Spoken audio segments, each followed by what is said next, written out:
Hello wrestling fans, the Wrestling Wizard here, and welcome to another video. And in this video, we're going to answer a very simple question. This question is going to be for you, the viewers, the subscribers. And the question is, of course, do you think that Bray Wyatt, or the Fiend Bray Wyatt, or whatever incarnation of Bray Wyatt we might see return to WWE, because remember, this is speculation, do you think he's going to return at WWE Clash at the Castle, the first UK premium event in like 30 years? Do you think that is a time and place? All your thoughts and opinions are welcome, so get down in the comment section. It could be a simple yes or no, or you could give reasons for or against your argument.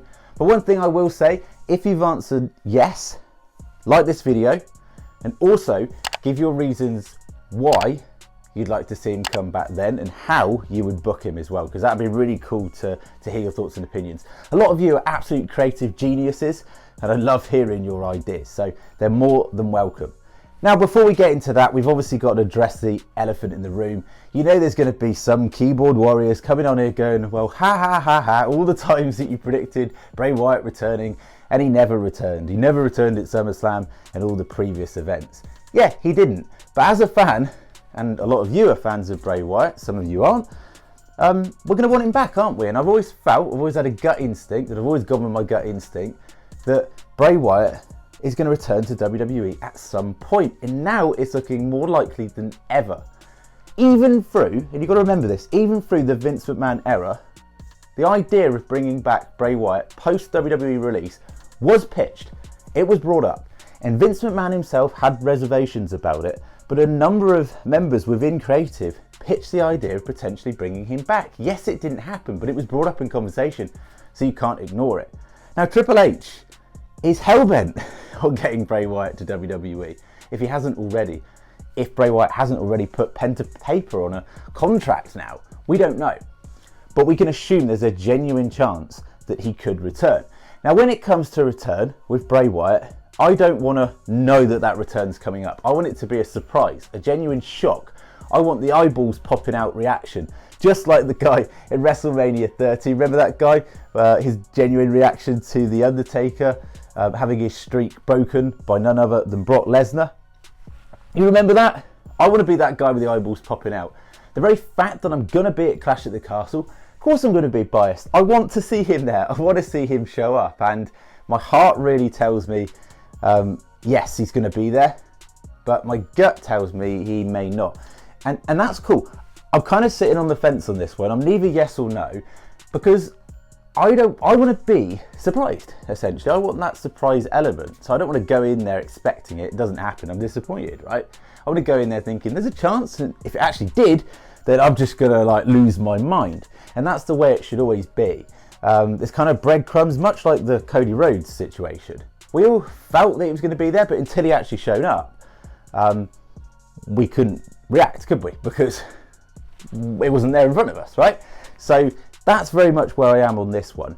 Now, if Bray Wyatt, and it's a big if at this point, were to come back at Clash at the Castle, I see three scenarios in which would fit the return.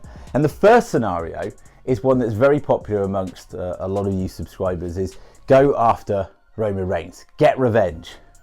We're all assuming that Roman Reigns keeps the two belts, and just as he celebrates, the lights go out, the Fiend is there. Now, a scenario I would like is, yes, the lights go out, the Fiend is standing on the ramp, and he's giving Roman Reigns the eyeballs. He's also giving Karrion Kross the eyeballs, and Drew McIntyre the eyeballs. You don't truly know who he's going to go after, and then he just vanishes.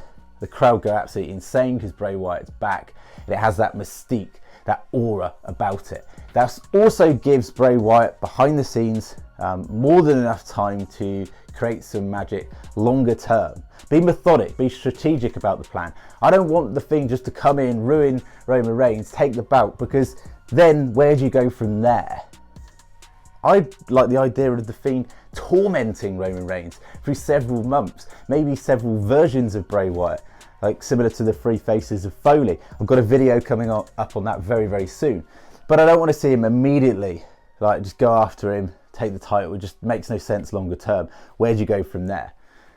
Second scenario, he could interject himself into the Seth frickin' Rollins and Matt Riddle match. He has history with Rollins, of course. Those two made it clear they want to face each other again down the line in WWE. And of course, Matt Riddle, who's his best friend? Randy Orton. Who did we see the Fiend last interact with and lose with on the grandest stage of them all at WrestleMania 37? Of course, Randy Orton. Makes sense, right? It could be a really interesting dynamic. Literally, the Fiend could torment Riddle for months on end. The only reservations I'd have about that is, of course, Riddle is massively over as a babyface. And I'd be more inclined to sort of go down the Seth Rollins route personally, because they can rewrite all the wrongs from their previous feud, especially that damn awful Hell in a Cell matchup they had back in 2019.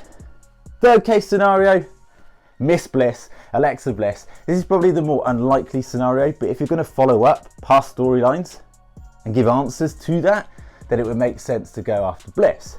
Maybe it's as simple as the Fiend comes in and just removes Bliss from the matchup. We don't see Bliss for a few months, and then we maybe see a darker side to Bliss, to that character down the line. It's no secret that Bliss is in a transition process with her character. She's teased the fact that a gimmick is coming to light very, very soon. So could that involve the Fiend? We'll have to wait and see. But it's really, really exciting. There's so many different scenarios left, right and centre that could happen. But ultimately, they do need to clear up for me that WrestleMania 37 conclusion. Now, we know Vince McMahon had no long-term plan with that story. He went for pure shock factor, should I say, rather than actually having a genuine storyline arc to build from. So that does have a little bit of a curveball thrown in there a little bit with that scenario. But this is Triple H, this is Bray Wyatt, they can work their magic. Alexa Bliss has also said she'd like to work with Bray once more. So the door would be very much open for that if Bray Wyatt wanted to work with Alexa Bliss, that is. So there's a few scenarios. They're a bit out there. I'm sure there's more that you could book in. But as always, be really appreciative if you could get down in the comments section, share your thoughts and opinions, like the video, share the video, subscribe if you're new, and we'll see you in another video.